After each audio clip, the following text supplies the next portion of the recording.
What's up, everybody? Welcome back to the Mediocre Disc Golf Podcast, an average podcast for the average disc golfer. As always, I'm Evan Anstutz, joined by the invisible man, Dan Hesser. We're happy you could join us. Dan, how are you doing today? Just kidding, Dan's not here. This week we have a great interview for everyone and want to jump straight to it. So let's roll the ad and get to the interview. This week's episode is brought to you by The Disc Shop. One of the best days for a disc golfer is New Disc Day. With different runs of discs, the best way to get exactly what you want is by seeing what you're buying. The Disc Shop in Middleburg, Florida has the largest selection in store in Jacksonville. Want the latest from Discmania? The Disc Shop has you covered. Looking for starter kits to introduce your friends? Head on down to the Disc Shop. If you prefer the convenience of online shopping, head over to thediscshop.com for all your disc golf needs. Listeners get 10% off when using the code MDGPOD at checkout online or by mentioning the podcast while in store. Located halfway between Trinity and Ronnie Van Zant, the Disc Shop is the spot.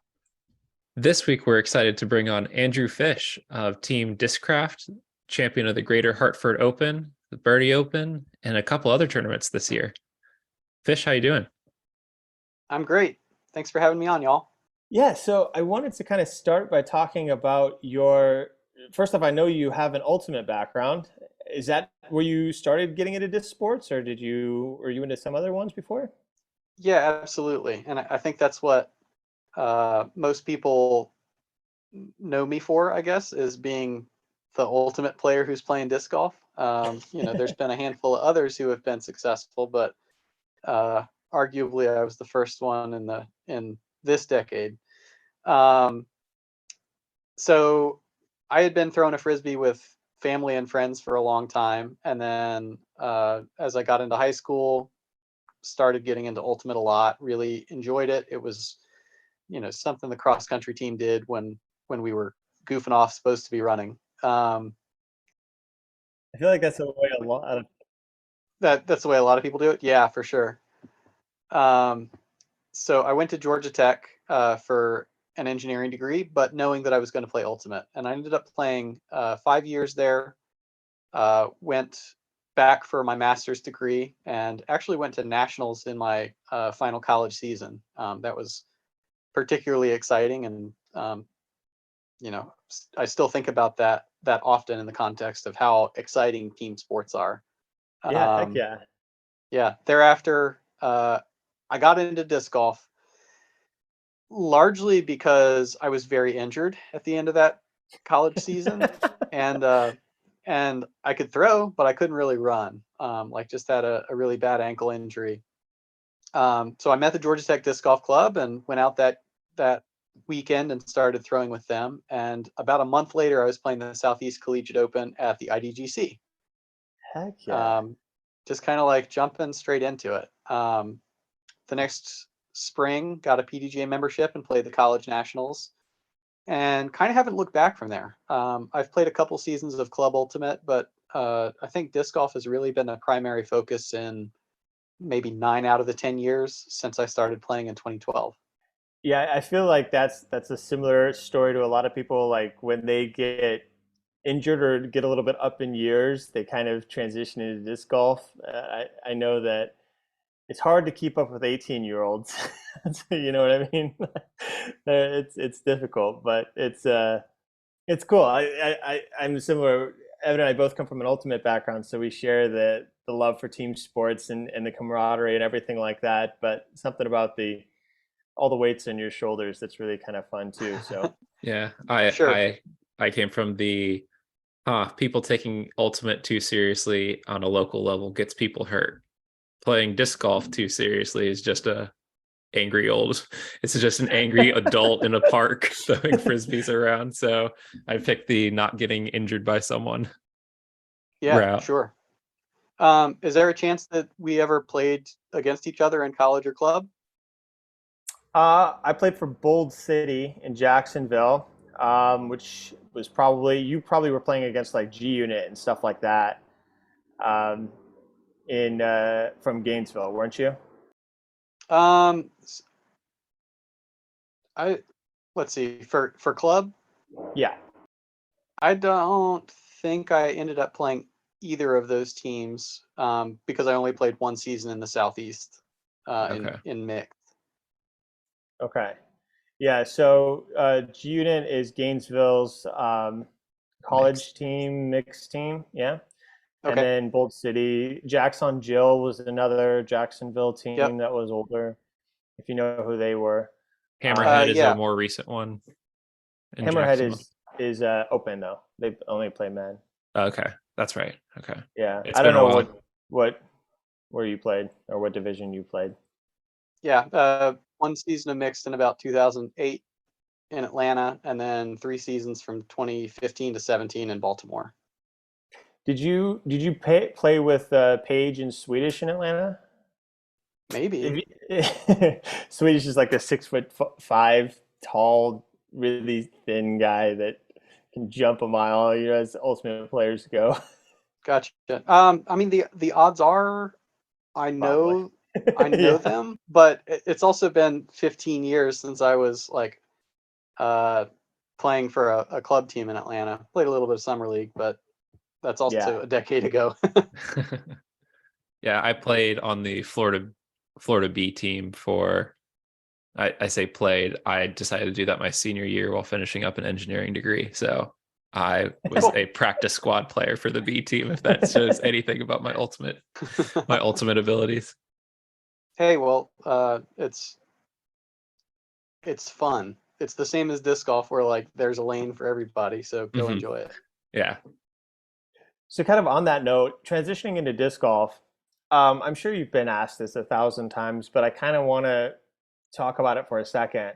But the transition, everything in obviously an ultimate disc is incredibly understable, and Yep. it requires a lot of loft to get it to go really anywhere, right? So, transitioning into disc golf, do you feel like the flight, like knowing the flight of a disc, helped you, or was it obviously the form's different, and everything else, but do you feel like there was any sort of overlap at all, or?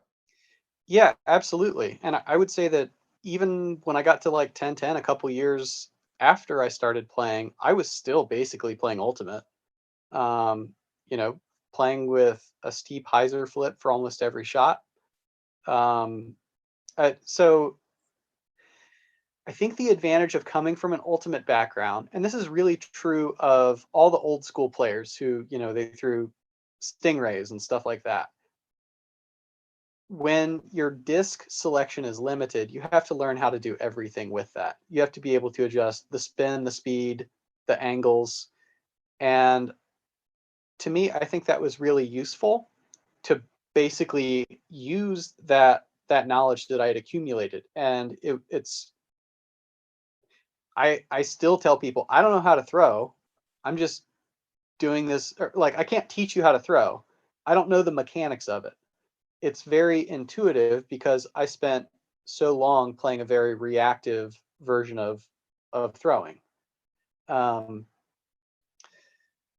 so I think the advantage to having like a very flippy, glidey, large diameter disc like an Ultra Star and coming into disc golf is that it let me understand how to manipulate angles and spin really easily. Golf discs, by comparison, respond much better to speed than an Ultra Star does. So as I've developed and learned how to throw a little bit harder, I feel like I've still retained the ability to throw like touchy shots that land Oh soft yeah, or land flat. heck yeah, Um, yeah. and I think that's true of a lot of the players coming from Ultimate, where they've already got a good zone forehand or something like that. Hmm. Yeah, They your don't. approach shots are just on money, man. Yeah. Yeah, yeah. But by and large, there's a couple players who kind of break this mold. I think Ultimate players struggle to hit max distance with drivers the way that someone who comes up steeped in disc golf does, because the mechanics required are it's somewhere between subtly different and radically different, depending on what body parts you're looking at. Hmm. Yeah. Yeah, that's versus someone with a baseball background, or like one of our buddies who just is a complete crusher because he's got Yeah, the base a baseball player. Yeah, and like able to drive those hips through and let the arm follow. Yeah. Yeah. Yeah, I feel like baseball is actually, which is kind of weird, but I feel like baseball's like, as far as your throwing motions and the body mechanics, much closer related than Ultimate is. If that's weird, but I feel like Ultimate, a lot of the your throwing motions and different things like that, because it's such a flippy disc and because it's such a um, you're not ever really throwing hard. You know what I mean? Like unless you're, a downfield huck, but a lot of those short passes and stuff like that, like it's all touch. It's everything. You just want something that the guy can catch, right? So Sure. And I would extend that by saying that your objective is to beat your mark. So a lot of times yeah, you're relying on extension um, rather than being able to run up into the throw and exert maximum power. It's really only when you get, when you're pulling or when you get an open side backhand or forehand in a power position that you do get to kind of run up into it, plant on that front side, and load everything up and rip it. yeah. I know that During the course of the Charlie from game, so it's just a small amount of time that actually happens oh yeah, too. yeah, like you get two opportunities to do that if you're lucky in an ultimate game. And I know that Charlie from Ulti World likes to make the analogy that the ultimate disc is optimized for catching but not for throwing, which in some ways is Yeah, why ultimate kind of flops in the wind. It makes turnovers happen a lot more rapidly. It makes some very chaotic flight patterns. And there's like valid strategy in that. Our solution in disc golf for wind or adverse conditions is to throw a more overstable shot, whether that's flexing for a distance line or just jacking a hyzer with something that only goes one direction. yeah. And I kind of intimated that like old school players threw flippy discs, and I think that gave them a much better understanding of what the flight of a disc actually does throughout all of the angles that you're working with, from your release to the midpoint of your flight to where it's flying and gliding to where it begins to fade. Comparably, or by comparison, new school players say, "Oh, the shot goes left, I throw a backhand. The shot goes right, I throw a forehand." And I mean, we'll probably discuss like course design at some level later, but I would like to see course designers who make shot shapes that demand a multi-angle shot and not simply relying on power and stability for the solve. So when you say that, you're talking about more of like a forehand, like a flex forehand or an Anheuser back, like that sort of type of thing, or like what do you? Sure. So there's lots of different multi-angle shots, right? Let's imagine like what's a good hole where you would throw a flex forehand on? Something that listeners might know from watching Jomez or TGN or something. Um, Okay, let's do Maple Hill hole 3. okay, yeah, That's You throw through a gap and go down a little valley and then up a hill, and it flexes back to the left. yeah, Right? So by and large, most players, okay, let's go back a few years. That hole used to be like 320 feet. And Feldberg aced it. Ricky Wysocki was throwing mids on it like 8 years ago. And now you've got an entire field of players who are totally comfortable throwing mids up to 375 in the men's in the MPO division. If you put that hole in there, everyone's just going to throw straight. By moving the tee pad back, it makes players throw a multi-angle shot because you don't get to see exactly where you're throwing off the tee. You have to throw something that breaks to the right, glides, and then finishes back to the left for the last 10 to 15% of its flight. That is a much more complex hole shape that is demanded. And I would say that's the flex shot example. The understable example would be where a shot has to be flipping up through a gap or through the entirety of the hole in order to maximize its potential for getting there. If you just throw a flex shot, it pushes too far off the fairway, or it finishes too short by the basket. Like, So are you talking like just a really tight tunnel shot? it doesn't have to be. I mean, it can be a gradual turn, like a gradual left turn or something, where the actual best shot is a forehand that is thrown to hyzer flip and then glide, glide, glide, and slowly pan out of it. Yeah, is that kind of like Northwood's Black Hole 8, I want to say it is. It's kind of everyone throws a forehand, but it's a question of stability as far as you have to get it to flip up to flat at the right spot. If you throw too overstable, it bites in. If you throw too flippy, it goes shooting off into the nether. Yeah, hole. I can't remember what it is. I can picture it in my head because I've always wanted to try that hole, but eight's a 400-foot downhill shot OB on the right and long at Northwood. Okay. Are you thinking of 7? I might be thinking of 7. 7's a 300-foot par 3 that a lot of players do throw a forehand on, but I would say you'd have to be crazy to throw it on 8. Okay, then I'm probably thinking of 7. Anyway, but I think you picked out a really good example there, because the way that I see that shot is to throw a very, very flippy backhand mid-range that is standing up the entire way.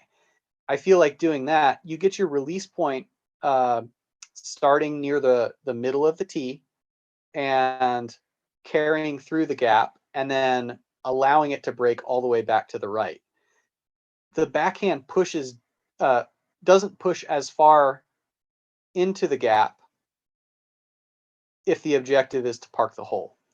In order to throw a forehand there, you have to throw probably a 7-speed kind of flip up with something that's like fast enough to carry down the fairway, but slow and flippy enough that it's not going to bite hard to the right at the end.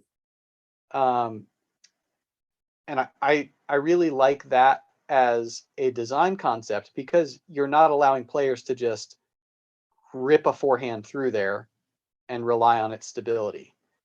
If you are throwing something truly overstable there, you're not going to hit the fairway shape, and you're most likely not going to park the basket. That's interesting. So, in your opinion, you feel like courses should have more of those types of, as far as a layout goes, to make it more challenging instead of just relying on distance alone to make it more challenging?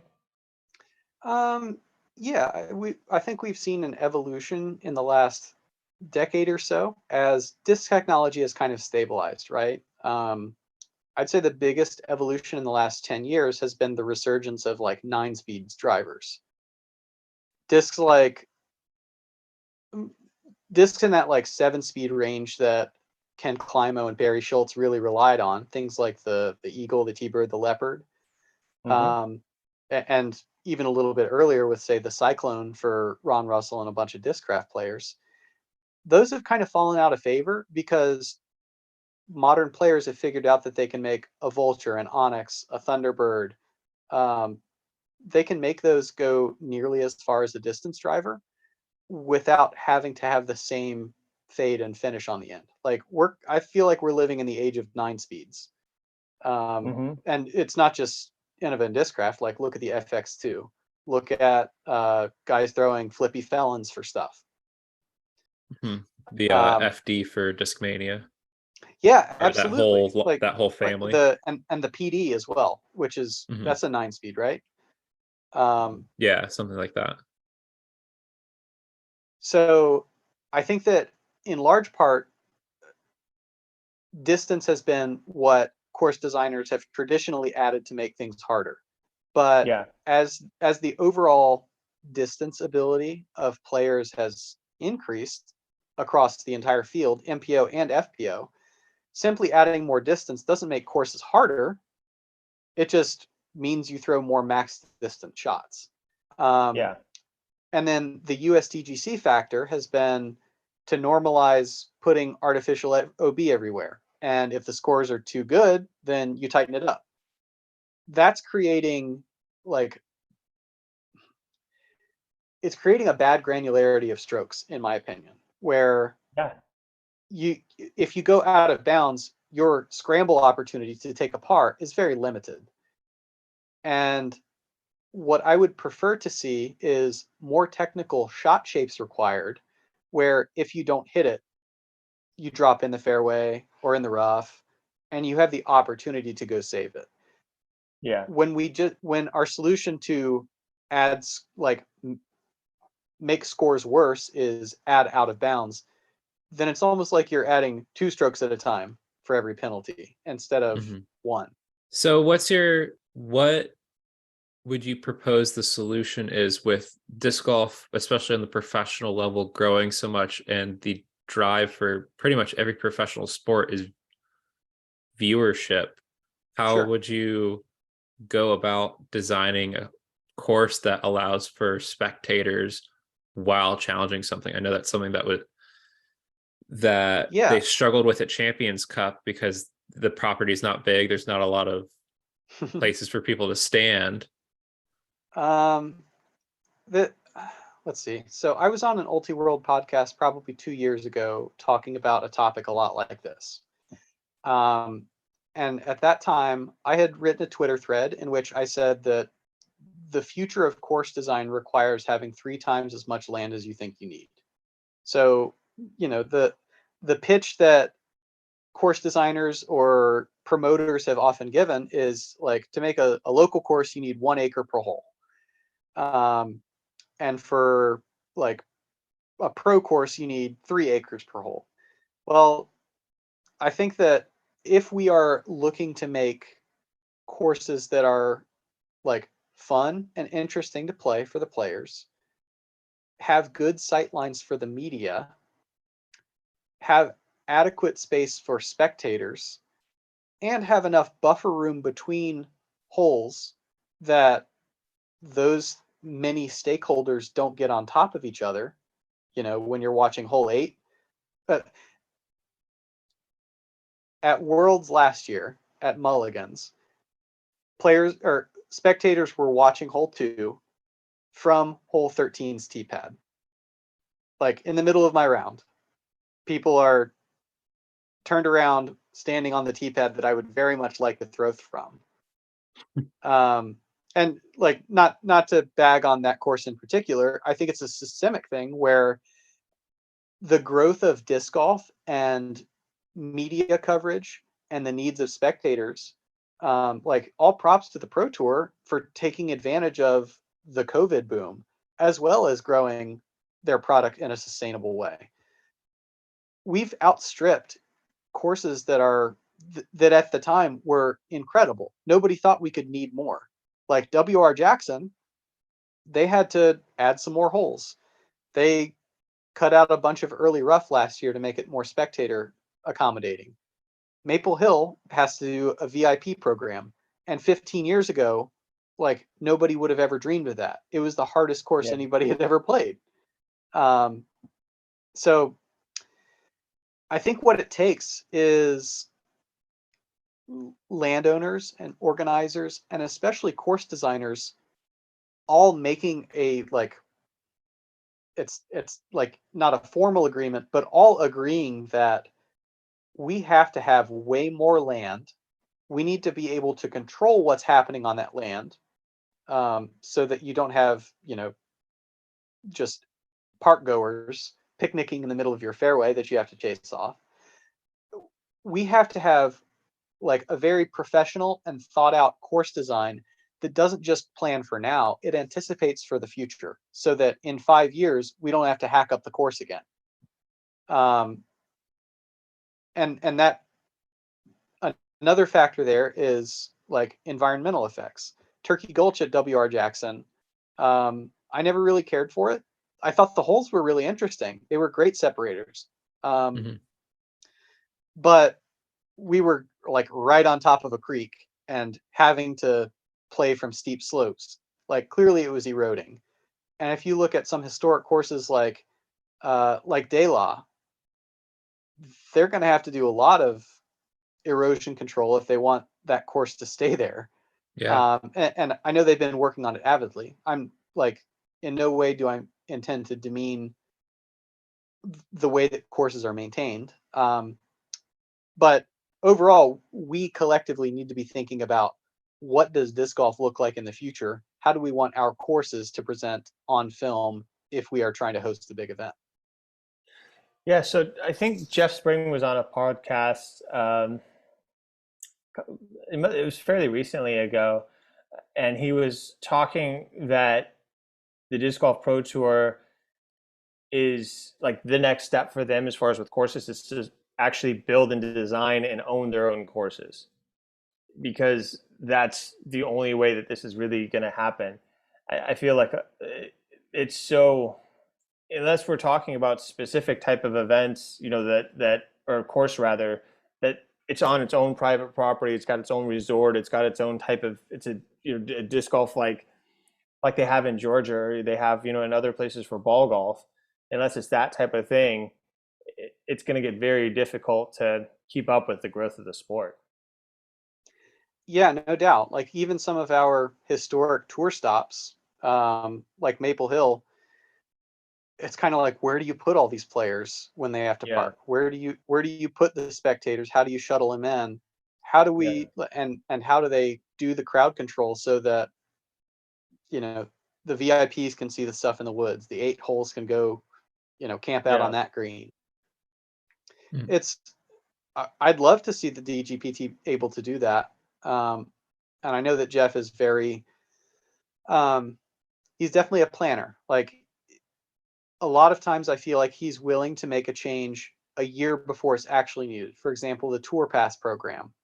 Realistically, did it need to be implemented last year? No, but in 2023 and 2024, it's becoming increasingly necessary to, you know, reserve spots not just for high-rated players, but players who have committed to the tour and have performed well on the tour.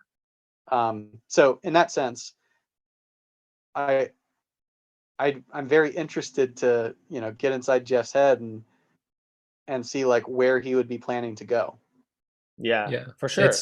It's also interesting because you see that uh in ball golf as well. You look at the old classic courses like St. Andrews that are, I mean, they're literally using the same greens for 2 holes, and you hit around a hotel on the 17th hole. It's like this whole spectacle.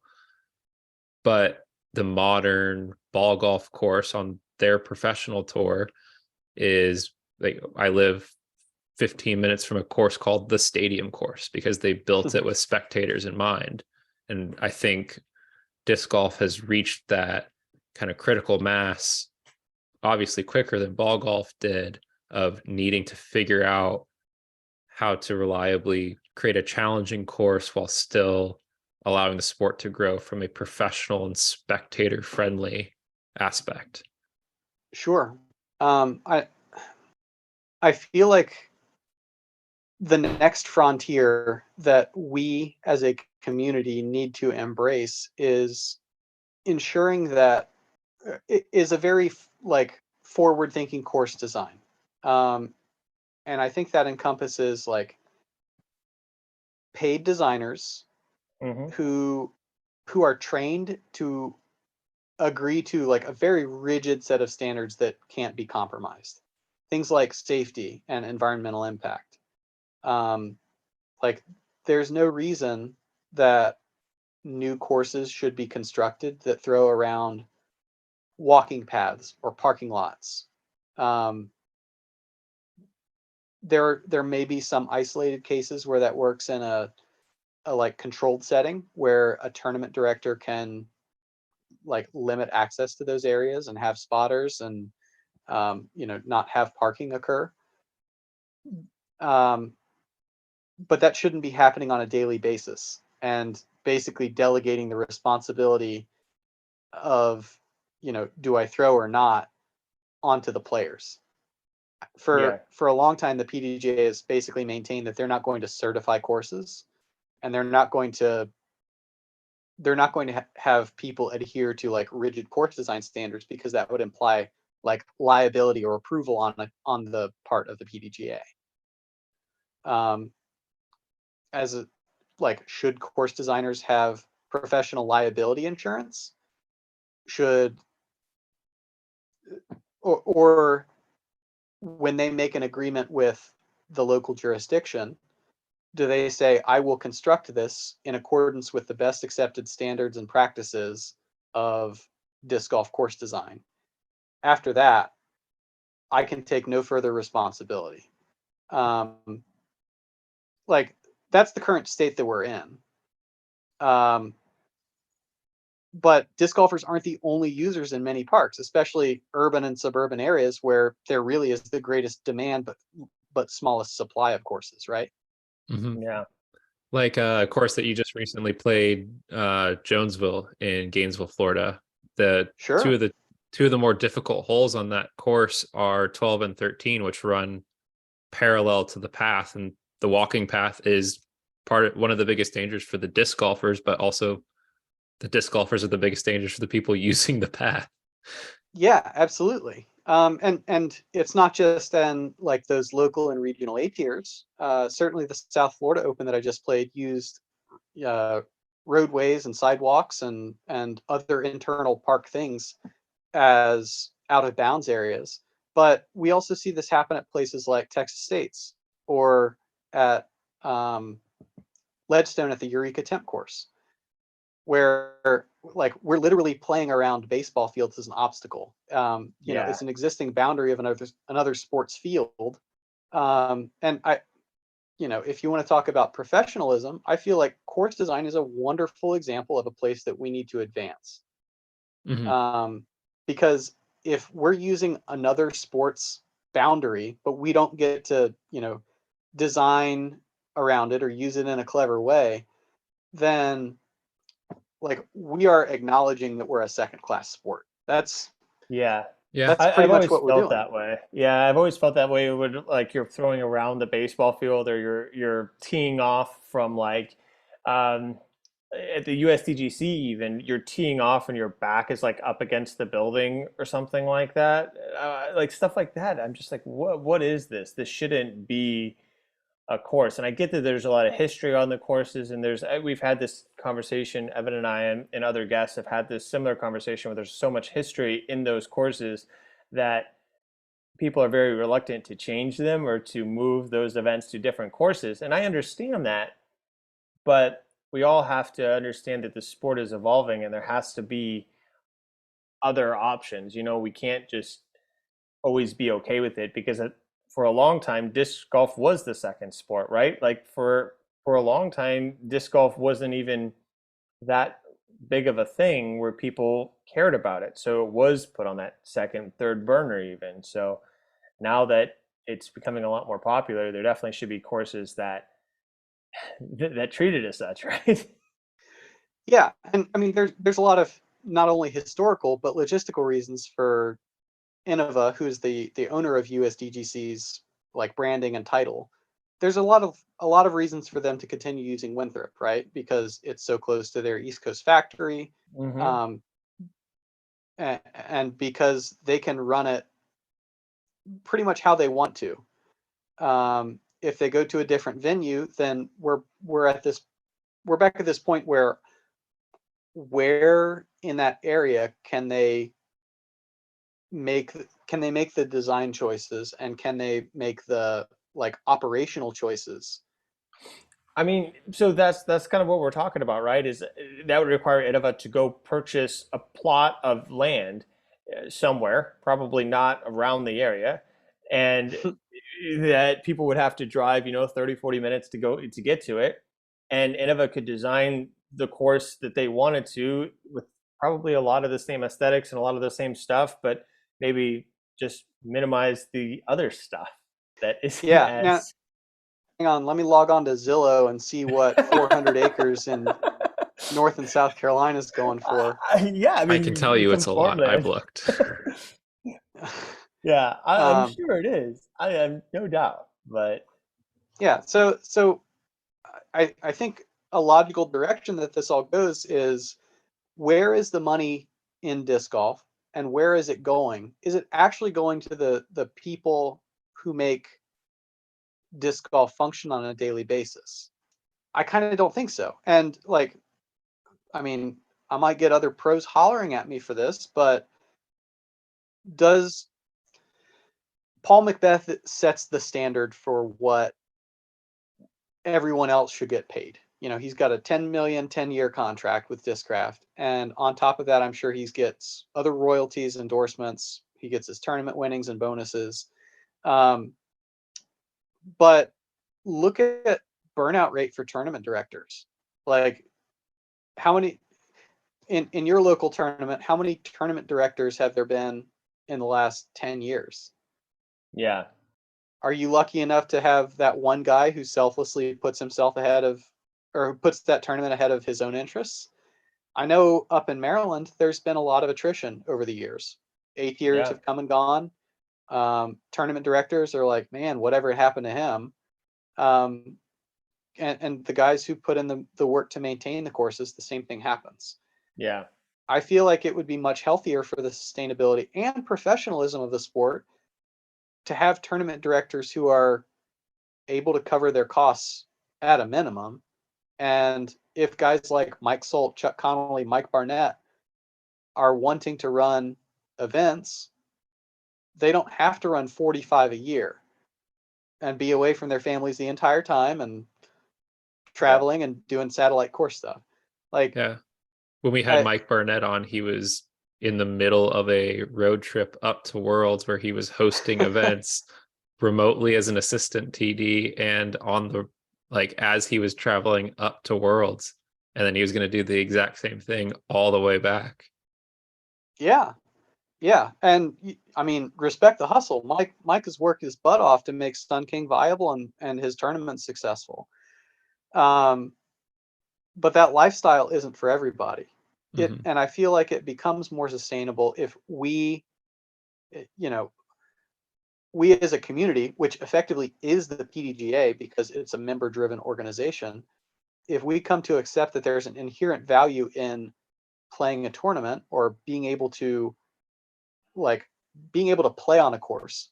I'm not advocating pay to play for everything, but I am advocating that people who work on courses, people who do the hard work to like make leagues and clubs and tournaments function, that those folks aren't just doing it because they like disc golf, but that they also get a reasonable opportunity to, to make their time valued.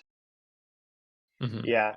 I mean, we've been saying it for the longest time that TDs need to be paid, and that I'm a huge advocate for pay to play. I know it's somewhat an unpopular opinion for a lot of players, but in my mind, pay to play guarantees that the people who are working on the course are paid, and that the course is at a higher standard, and that we are not going to have the same sort of, like, disc golf is going to be a focus there, so we can expect a better environment than a park where they have to post out on Facebook 20 times to get 5 of the same guys to show up every time to remove the logs that fell down because the park's not going to do it. So you've got the guys out there just toiling away where the other 30 people play around them.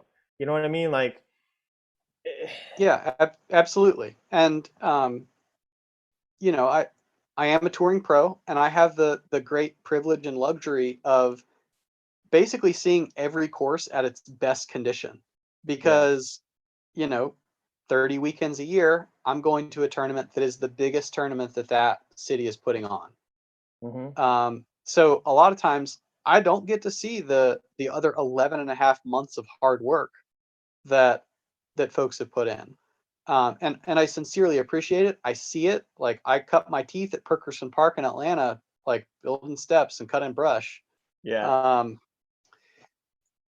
But I know because of the relationships that I've built with tournament directors and organizers in the Mid-Atlantic that the burn rate is way too fast for a sport that purports to be so community oriented. If we really value our community, then we need to be supporting our leaders. And to your point about the park not removing those logs, when the park would remove those logs is if they were made to treat disc golf courses like an actual resource that they had invested in. There are a few places where, that is a memorandum of understanding between the local club and the course.